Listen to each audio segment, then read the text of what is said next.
Hey, welcome to Stoked with Megan McPhail, the podcast that helps you get super effing jazzed about your work, life, and bank account. I'm your host, Megan McPhail, a former burnt-out emergency veterinarian that quit my hard-earned career to become a seven-figure business coach, entrepreneur, and elopement photographer. Now I'm living a life I absolutely love, full of travel, adventure, and financial abundance, and I am hell-bent on inspiring others to do the same. Are you ready to say goodbye to the 9-to-5 grind and start going after some big, bold dreams? Then let's dive into this week's episode. Hey, it's your host, Megan McPhail.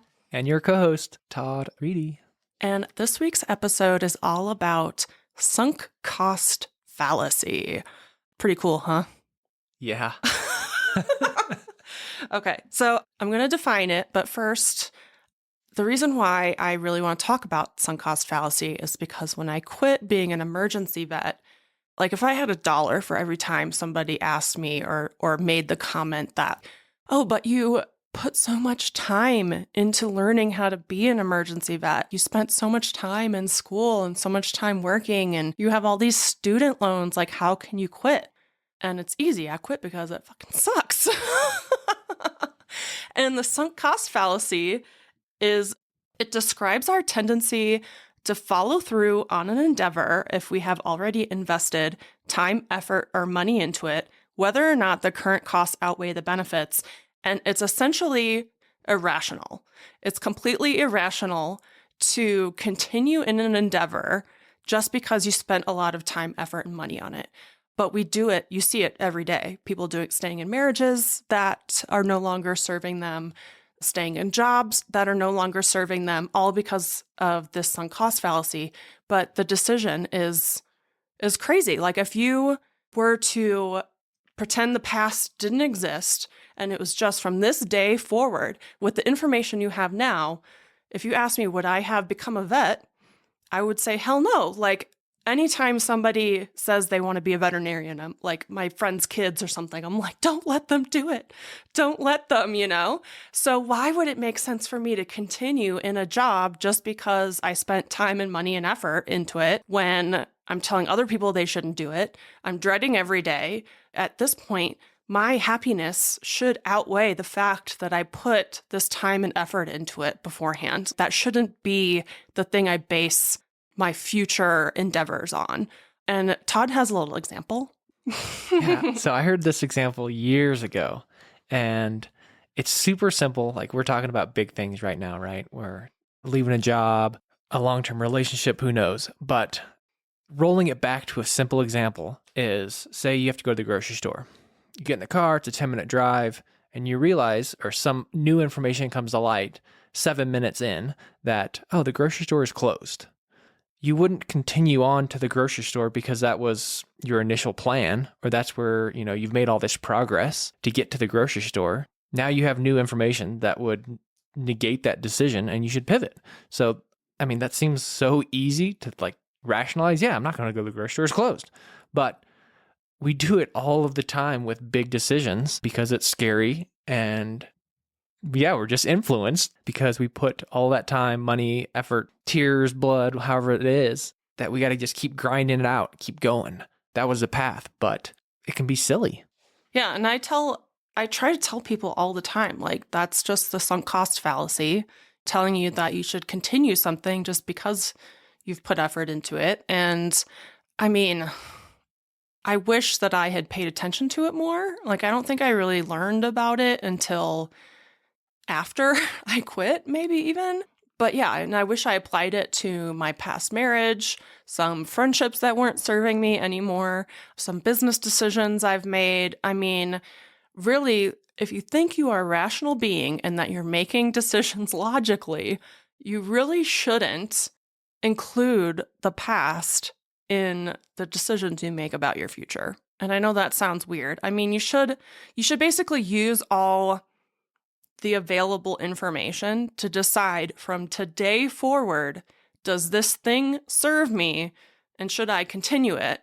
And the past shouldn't really affect your decisions. It should be all based on your current knowledge of the situation. Does that make sense? Yeah, but it's such a human nature to want to hold on to things, right? Mhm. People, experiences, objects. It's a conscious effort to make a switch as opposed to just, the status quo is the easy thing to keep going, even though it may not be right. Right. It's just human. I know. And humans are freaking crazy.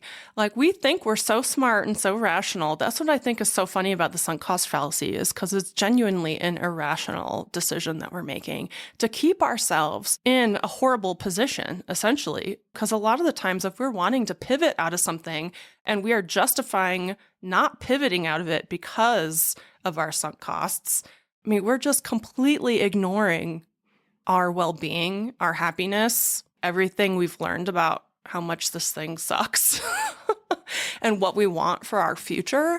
I don't want to work a shitty job in my future. Like, I don't want to do things that bring me unhappiness in my future. So why would I choose to stay in those things just because of past events? Like, it genuinely doesn't make sense, but it is 100% human nature to make decisions that way. And I see it over and over and over again where people are like, oh yeah, but I got a degree in it, or I can't believe you did that because you spent so much money, or you have I still have 6 figures of student loans. Guys, my loans don't care where the money comes from. It doesn't have to come from a vet job to get paid off. It can come from anywhere. So yeah, like, once you start seeing things, and even in business, life, whatever, even in little things, like, you have to take sunk cost fallacy into consideration, that your mind is trying to make you make a poor decision. Like, what is wrong with our brains? Yeah, but we do it every day. Like, Yeah. how many times have we started watching a movie or reading a book and it's not fun, it's not entertaining? We have to finish it. You got to finish because you started it. Yeah. And right? That's such an easy thing to fall into of, oh, it's just a little bit longer. It's only got 15 minutes left. We should see how it ends. Or, oh, I only have 10 more pages. Yeah. And I could see that being true in bigger things too, right? So say you didn't have this epiphany about your unhappiness at work and you only had 5 years left to retire. Do you just eke it out? Or 5 years left, do you just say, oh, I'm going to switch everything up? So Ooh, that brings up a good point of, like, I bet that if you're closer to the end, it's even harder to make that decision. yeah, like a point of no return of, oh, it's the ending's right there. Let me just push through. Yeah, because if you're watching an hour and a half movie and the first 15 minutes in, you hate it, it might be easier to turn off than the last 15 minutes where you got to see the ending. Yeah. I never even thought of that. Oh my God. Yeah. So where is that? Where's the line? Where do you draw the line? I guess it depends on how much you sunk in, how much time you put in, and how much time is left. Yeah. But those things we shouldn't be basing our opinions on any of that, really. Like, you shouldn't write out the clock just because the clock isn't that long. Like, you should still, in my opinion, pivot if something isn't serving you 100% of the time. But, like, our brains don't let us do that. We have to consciously be like, wait, hold on a second. I don't actually like this thing, and I don't want to do it for 5 more years. All right. So how do you think people, including us, how can we recognize the bad decisions or the things that we're stuck in that we think we have to continue to push through? Well, I think a lot of people hold a lot of shame and guilt for some of their past decisions. And I think that has to be part of the things we let go or forgive ourselves for to move forward. I think that's part of it. And also just realizing, I mean, so much power isn't just the realization of that you're caught up in the sunk cost fallacy is one.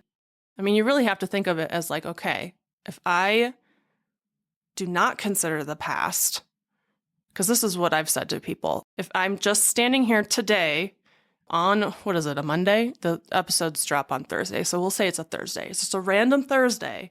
And if I don't take into account anything I've done in the past, as far as my bad decisions or the degree I got or the crap ton of student loans and stuff, and I just want to move forward from today on and become my best self and follow my energy and pursue my true purpose and what's going to make me happy in life and all that kind of stuff, become an entrepreneur or something like that, like, what decisions would I make? It definitely wouldn't be going back and working at an emergency hospital. So if I was still working at one, that's another sign besides everything else in the world that I shouldn't be doing that. Right. I mean, and you can look at it not from like an energy and a happiness and a woo-woo standpoint, but like in business, there's a lot of businesses that will continue doing things that are not working. We could talk about COVID. This is just a light bulb moment for me too, because there were a ton of businesses, especially around Albuquerque, that closed and blamed the pandemic for it. There were a bunch of the same businesses, same kinds, whether they're restaurants or like parking structures or whatever, that stayed in business because they pivoted. And I think really the sunk cost fallacy is not like thinking, especially with business, like, oh, well, I've done this forever and it's always worked, so I'm going to keep doing it. It's okay, times have changed. What I've done in the past may not work anymore. How can I look to the future and change what I'm doing so that my business survives? So that's one way to look at it, the sunk cost fallacy.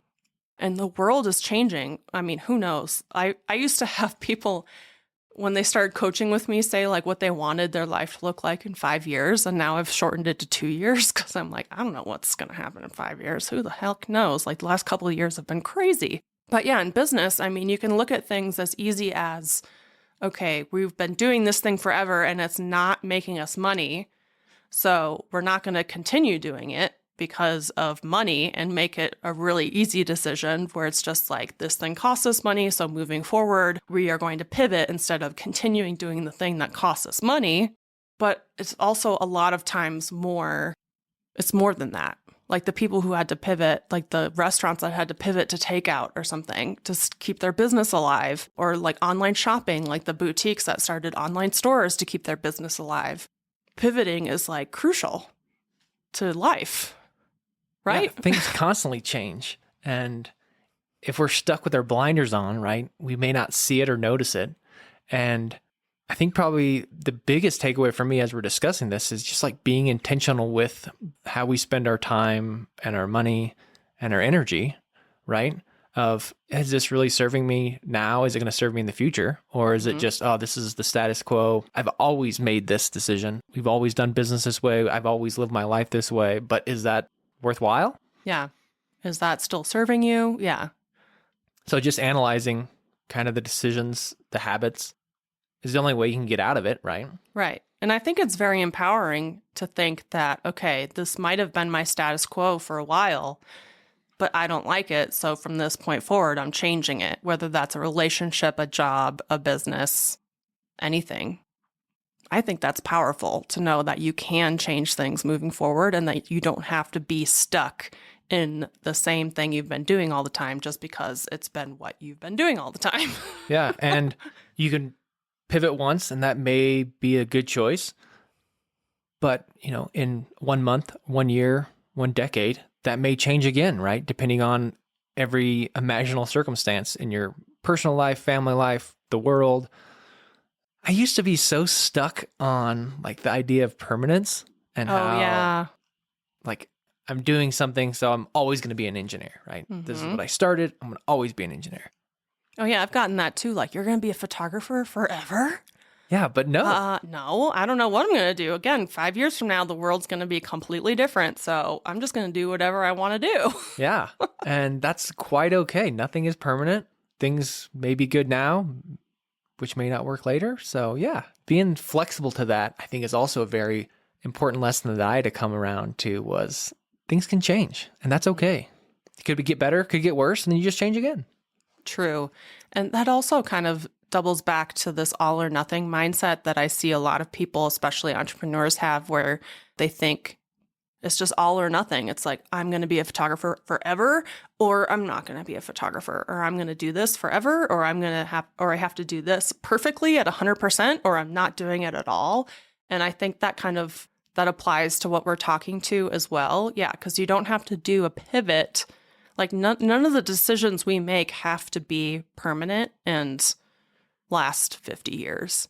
This idea that when we're 18 years old, we pick a career and then we just work that career forever is crazy.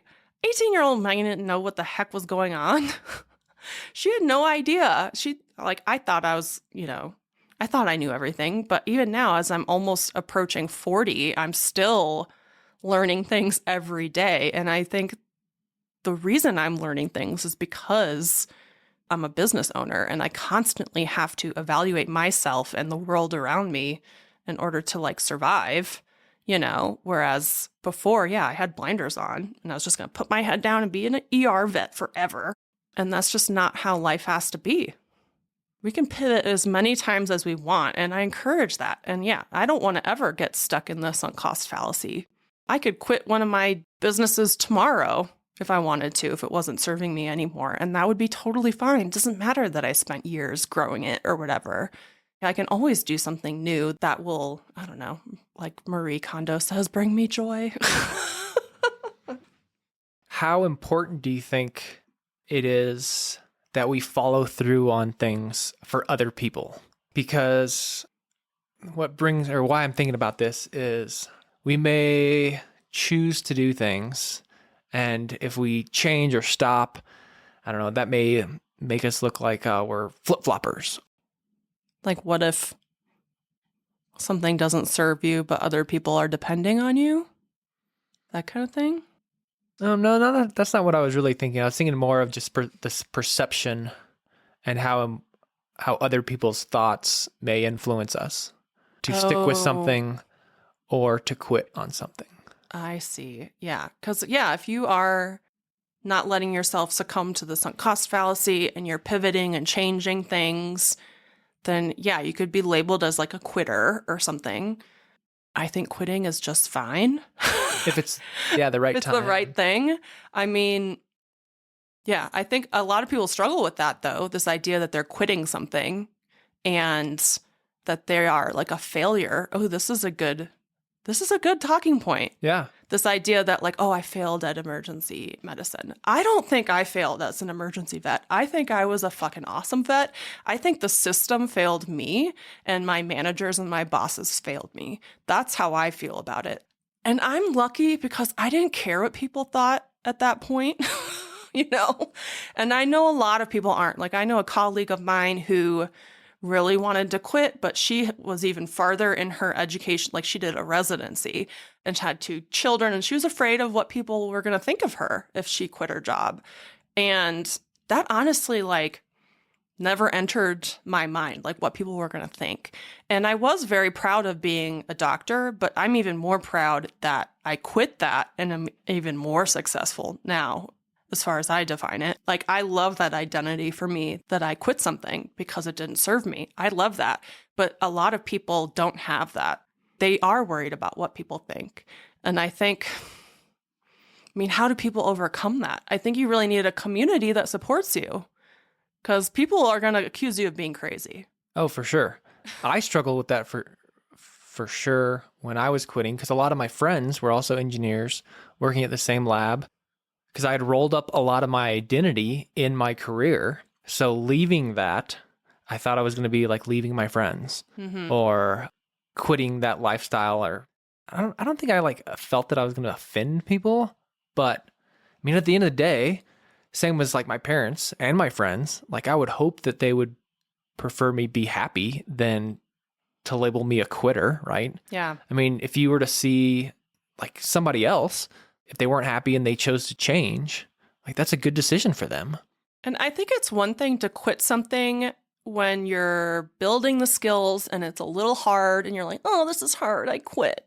Like, that's a different version of quitting than what we're talking about, which is like you are giving your all to this job that in turn doesn't give a shit about you. If you died tomorrow, you'd be replaced. You're like sacrificing your quality time with your family and your energy and your time for this job that doesn't care, and you've given everything to it, and then finally you're a depleted version of yourself and you decide from today on, I'm not doing this anymore. That is an empowering choice. It's not just like, oh, I'm trying to learn how to do this skill. Like when I was a kid and I took up flute and it was really difficult, so I quit like 2 lessons in. That's not the same kind of thing. And I think everyone should be really proud of being a quitter if it's the latter version where you've given it your all and the systems in place have failed you, and now you're taking your power back and doing something else. Exactly. Yeah. And we both come from, right, a scientific background. So we've joked, more than once about kind of life or business is basically an experiment, right? So sometimes things work and sometimes they don't. So, really, it's just kind of a trial and error, and say something is working and then down the line it doesn't work any longer, it doesn't serve you, then that's okay to change. Like, it was not a failure. You just got a data point and now you're going in a different direction. Yes, that's such a good way to put it. And I know we talk about that a lot, that there is no failure or any failing in life, really. There is in school when you're growing up, you can fail a course, but in life, it is just trying things. And if they don't succeed the way you wanted them to, that doesn't mean you failed. That means you just learned the wrong way to do it, which is just as powerful as knowing the right way and will help you on your quest towards whatever you're working for, whatever goals and vision you have. And yeah, I'm proud of being a quitter. I'm proud that I pivoted. I'm proud that I was able to overcome this idea that I had so many years and got so many degrees and have so much student loans. And I'm glad I overcame that idea to quit and pursue something that I really love. And I'm glad I've done that with a lot of things. Cars, relationships, homes, states I've lived in and moved on from. It's a powerful thing. And this idea that quitting is bad or you're a failure or something, like, we have to get rid of that idea. Any final thoughts? Yeah, I think my main takeaway is just to be maybe a little bit more intentional and more thoughtful with decisions that I make, big and small, and trying to evaluate if certain things are worth continuing on or not. Yeah, totally. Well, guys, thanks for listening to this week's episode on the sunk cost fallacy. We start these episodes and we have a topic and we never know which direction it's going to go. And I'm loving how I keep having like these light bulb moments where I'm like, oh, I never thought of it that way. It's really cool. So thank you so much for listening. Next week, we are going to be talking about money. I want to talk about abundance versus scarcity mindsets, another one of my favorite topics. So we'll be going over that next week, and I hope you join us. Thank you so much. Have a good week. Thanks so much for joining us on this episode of Stoked with Megan McPhail. If you enjoyed the show and you'd like to help support the podcast, please subscribe, leave a review, and tell a friend.